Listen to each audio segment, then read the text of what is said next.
Mga kababayan, kamusta po? Si Kamanong po, ang inyong lingkod. Nagbabalik na naman po muli para po magkomento po sa inyo dito po sa Tambayang Makabayan.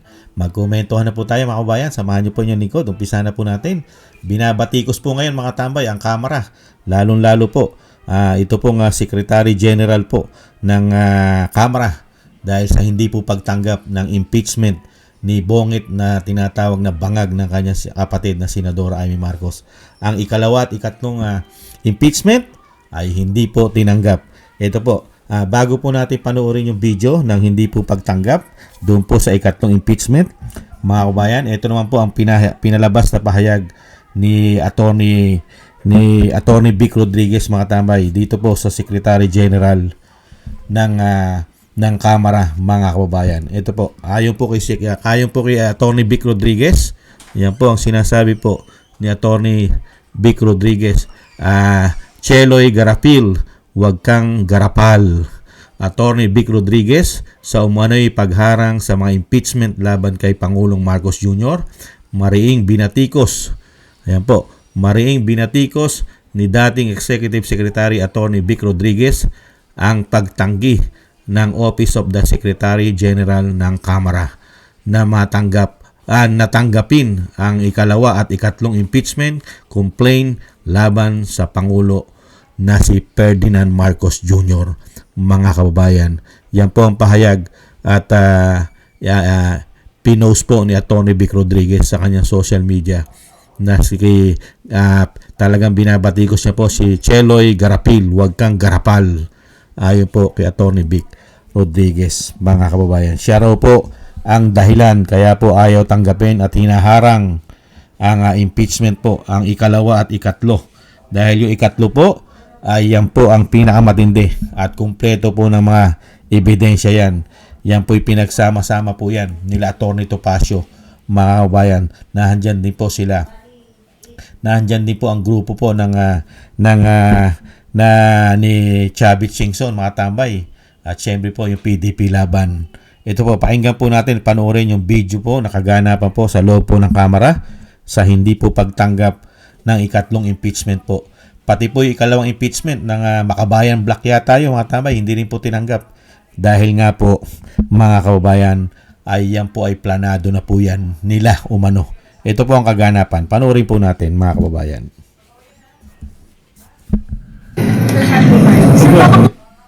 This is where. We have a moment lang na huwag muna tayo mag-record. This is a public office. Pursuant to the people we have you, the Secretary General is not around. No authorized receipt. It is the office of the Secretary General. How about the Secretary General? Deputy Secretary. Sure, I'm the Executive Director and the next in line. Yes. So you should receive. You should receive. Even if the it's the deputy to receive. Yes. Respectfully. Okay, I'm not here to argue. I don't wish to argue. Yes. I am just relaying my position. Yes. I'm not. I am not in a position to receive it. But in the case of impeachment law, former Chairman Bautista, which only impeached, it was the deputy who received our impeachment in 2017. Yes, there's already a precedence in the House. I would have to say, please check the records. I am not arguing. Thank you. I am not even raising my voice. I am just manifesting. I am not authorized to receive the vote. What was you say? I'm just saying, I'm not here to, I'm not arguing. The only question lang, can it be received ministerial lang? Kahit not you, but someone is no sir. No one is allowed. Again, the previous nicely. But why did you receive the first one? It's the legal basis.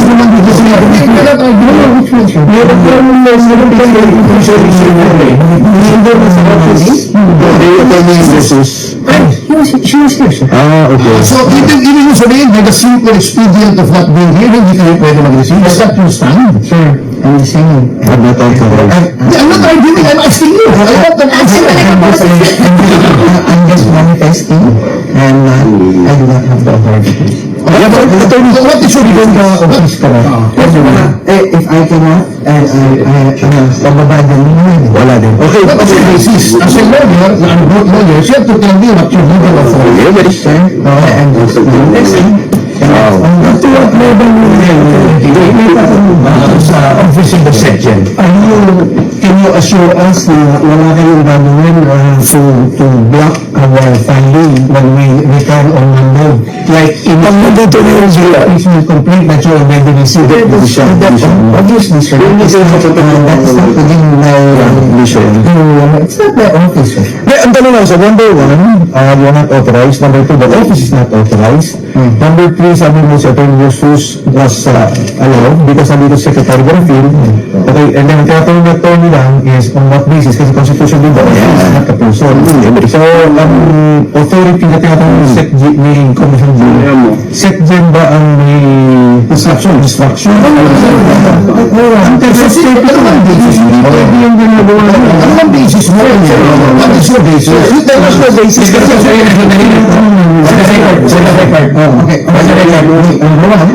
Let's not matter people. I'm not here.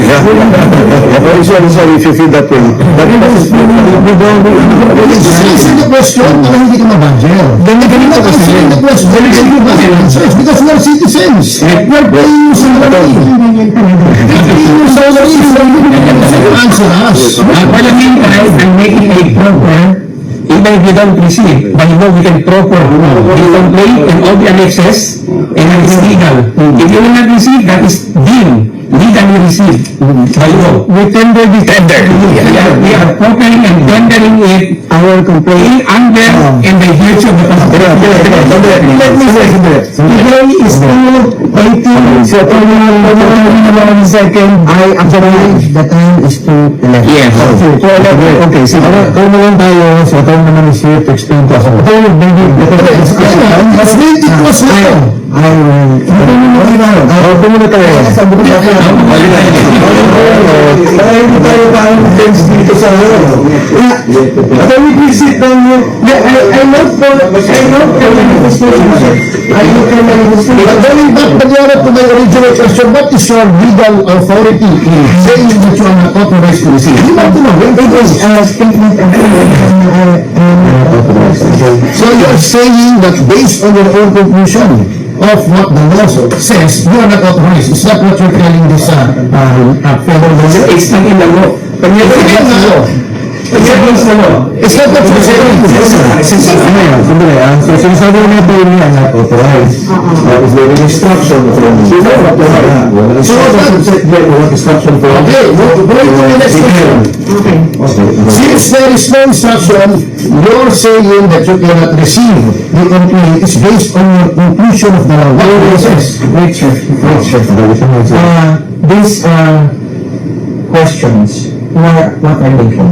We want to know because we are citizens. We are paying the salary. You're a public official. The Constitution, very clear, that if there's an impeachment complaint and duly endorsed by Sige, para maliwanag na nga, I refuse to be covered by any media recording or anything. No, this is not me. Wala lang sa this is a public office. Private conversation pare ko.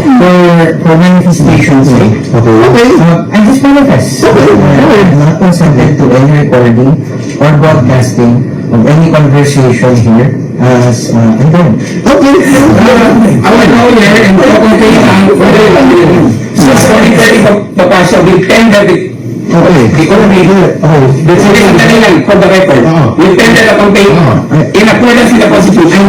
I'm not on the panel. Let's terminate the proffer.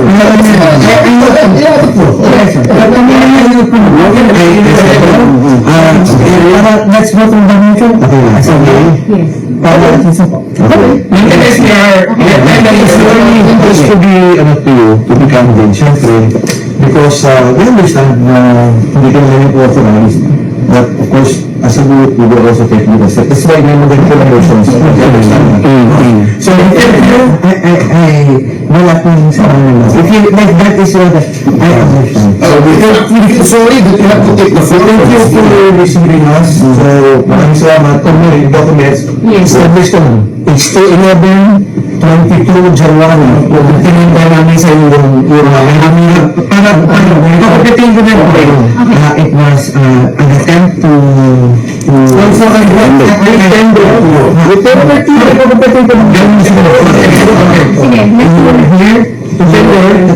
I refused.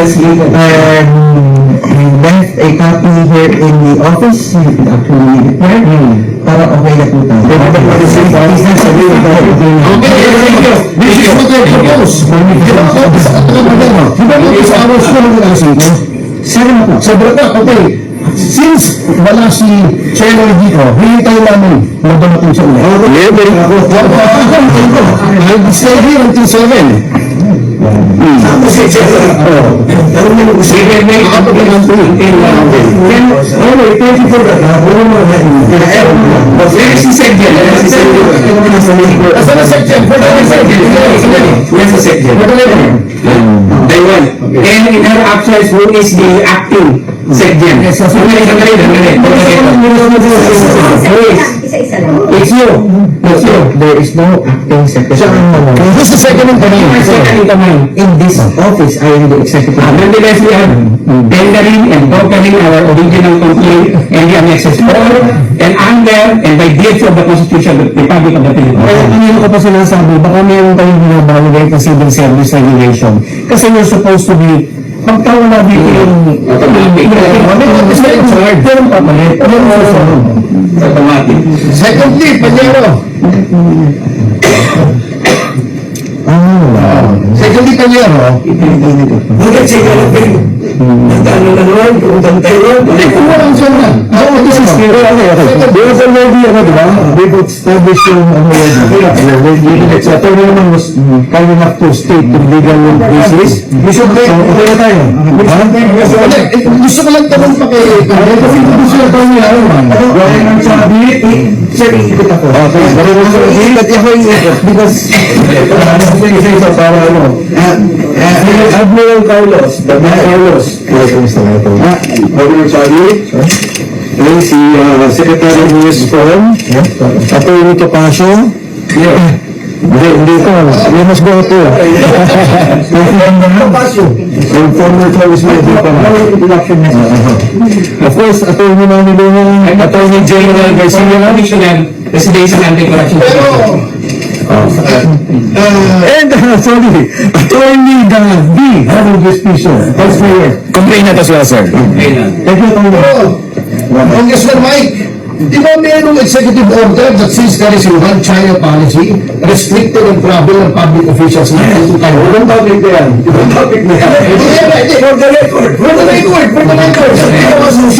Yung naging relevant yun, because the reason for the absence of the Secretary General is that she traveled to Taiwan. And under the one-China policy, restricted government officials, even on private visits, restricted to Taiwan. Under the one-China policy. Exceptions, of course, but tingnan natin. So, ano mo na, kasi, daw po na rin. Hindi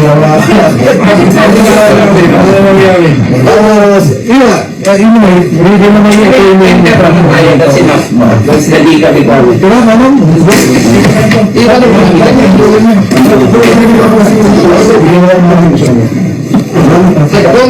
That's the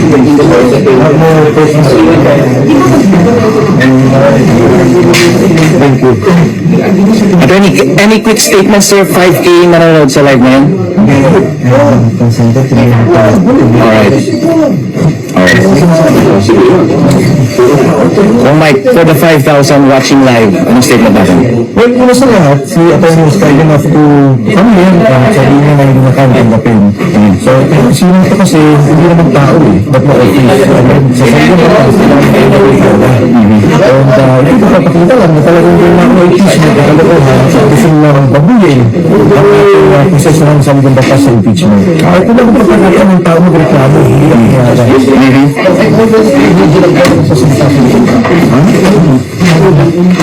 Attorney Topacio, any statement? Any statement, sir? I give my full assent to the statement of Congressman Mike Defensor na talagang sinisigil ng karapatan ng mga taong bayan na sila ay magreklamo.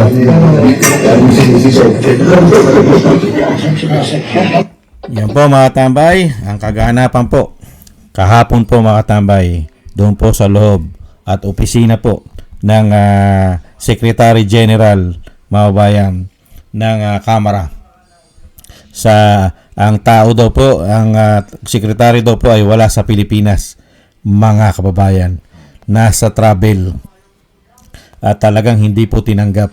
Kaya nga po ang kino-question po ng mga complainant, ng mga nag-file po ng impeachment, wala po bang kahalili o sinasabing pangalawa doon sa Secretary General na tatanggap po sa impeachment, ay talagang pinangatwiranan pong wala. Maliban lang po dito po sa sinasabi ni Atty. Vic, mga kababayan, siya lang po ang talagang tatanggap ng mga impeachment complaint kay Bonget na tinatawag na bangag. Yan po si Cheloy Garapil. Kaya tinawag na wag kang garapal. Dahil bakit po kaya mga kababayan? Dahil lang kailangan tanggapin lang po yung unang impeachment. Pagka pangalawa at pangatlo, hindi na. Dahil po yung unang impeachment ay mababaw at napakadali pong lusutan. Hindi po ba? Samantalang itong pinail po nila Tony Topacio, mga kababayan, ay mahirap pong lusutan ito. Hindi po ba? Kaya dyan mo makikita matambay ang matinding proteksyon at proteksyon